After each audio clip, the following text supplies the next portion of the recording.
weeks. President Trump walked out of an interview that aired Sunday on NBC's Meet the Press. It happened when host Kristen Welker challenged Trump about his claims about rigged elections. The election was rigged. It was a dirty election. Mr. And it's President, happening again right now in never California. Presented evidence It's happening that the right now in election California. was rigged. Right now, it's look at what's happening in California. Where's the evidence to that? It's 4 days, and they aren't even close to coming up with it. That's how they count You know the why votes they're doing in that? California. Because they're cheating on the election. Do you have evidence to support all that? I have to do is look.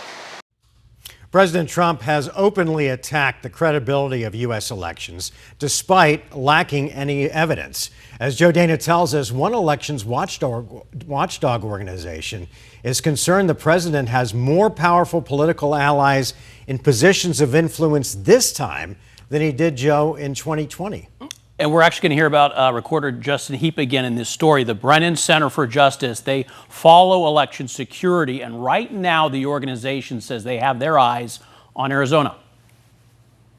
What we need to do at a moment when our democracy has come under attack is invest in our democracy. It's going to be so important that people go and participate. Constitutional attorney Sean Morales Doyle of the nonpartisan Brennan Center warns that President Trump has taken actions to undermine upcoming elections. Morales Doyle alleges it would only require a few supporters of the president in key offices around the country to create big problems. I would say most election officials across the country are doing their jobs to run our elections and are saying, the things to give voters confidence. But unfortunately, there are some outliers.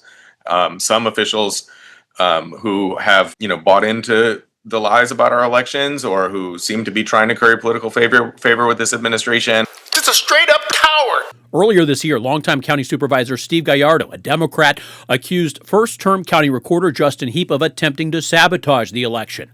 Heap's role at the county requires him to share election duties with the board. Heap has said he's committed to working in good faith and to making voting fair and accessible for all. In January, Kristi Noem thanked Heap for meeting with her during her Phoenix visit when she made another round of false claims about Arizona's elections. Your state has been an absolute disaster. The nonprofit news site VoteBeat reports Heap met with the Department of Justice last year about election records and signaled in emails that he supports the Trump administration's investigation of his own county. In any other year, I would say a local election official cooperating with the Department of Justice investigation is perfectly ordinary and nothing to be concerned about.